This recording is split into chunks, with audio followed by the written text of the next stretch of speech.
ನನಗೆ ಶಾಕ್ ಹೊಡೆಯಿತು. My pen is out of ink. ನನ್ನ ಪೆನ್ನು ಇನ್ನು ಖಾಲಿಯಾಗಿದೆ. He was lamping. ಅವನು ಕುಂಟುತ್ತಿದ್ದಾನೆ. She is passed out. ಅವಳು ಪ್ರಜ್ಞೆ ತಪ್ಪಿದ್ದಾಳೆ. She is always talking. ಅವಳು ಯಾವಾಗಲೂ ಮಾತನಾಡುತ್ತಿರ್ತಾಳೆ. She was always watching television. ಅವಳು ಯಾವಾಗಲೂ ಟಿವಿಯನ್ನು ನೋಡ್ತಾ ಇರ್ತಾಳೆ. once again my leg is asleep. ಇವನ ಕಾಲು ಜೀವ ಹಿಡಿದಿದೆ. ಹಾಂ, he lost his vision. ಅವನು ಅವನ ದೃಷ್ಟಿಕೋನವನ್ನು ಕಳೆದುಕೊಂಡಿದ್ದಾನೆ. Ready. He is always reading.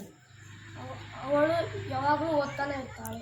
ಹಿ ಅಂದು ಶಿ ಅಂದು she. Okay. She is always writing.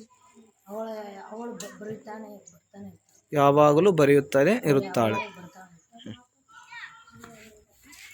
I don't hear you. ನನಗೇನು ಅರ್ಥ ಇಲ್ಲ. ಕೇಳಿಸ್ಲಿಲ್ಲ. ನನಗೇನು ಕೇಳಿಸ್ಲಿಲ್ಲ. I don't hear half at all. ನನಗೆ ನೀನು ಹೇಳುವುದು ಏನು ಸ್ವಲ್ಪನೂ ಕೇಳ್ತಾ ಇಲ್ಲ. I don't here at all. I don't hear at all. ಹಾಂ, ನೀನು ಹೇಳುವುದು ನನಗೆ ಸ್ವಲ್ಪನೂ ಕೇಳ್ತಾ ಇಲ್ಲ. Okay. Next. She is playing. ಅವಳು ಆಟವಾಡುತ್ತಿದ್ದಾಳೆ. She is always watching mobile. ಅವಳು ಯಾವಾಗಲೂ ಮೊಬೈಲ್ ನೋಡ್ತಾಳೆ. ಓಕೆ. ಕರೆಂಟ್ ಹೋಗ್ತದೆ. Food is over. ಊಟ ಖಾಲಿ ಆಯ್ತು. Good. She is always lamping. She is always complaining. ಹಾಂ, ಅವಳು ಯಾವಾಗಲೂ ದೂರುತ್ತಾಳೆ. ದೂರುತ್ತಾಳೆ. ಹಾಂ. My father is always angry. Getting angry. My father is always getting angry. My father is always getting angry. Okay. ಅವರ ತಂದೆ ಯಾವಾಗಲೂ ಸಿಟ್ಟಿನಿಂದ ಇರುತ್ತಾರೆ. Okay. She is always playground.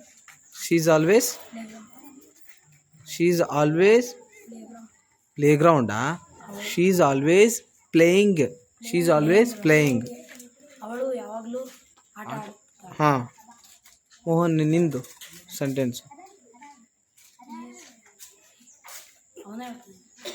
English ಯಾರ್ದು ಇವಾಗ ನೆಕ್ಸ್ಟ್ ಇರೋದು?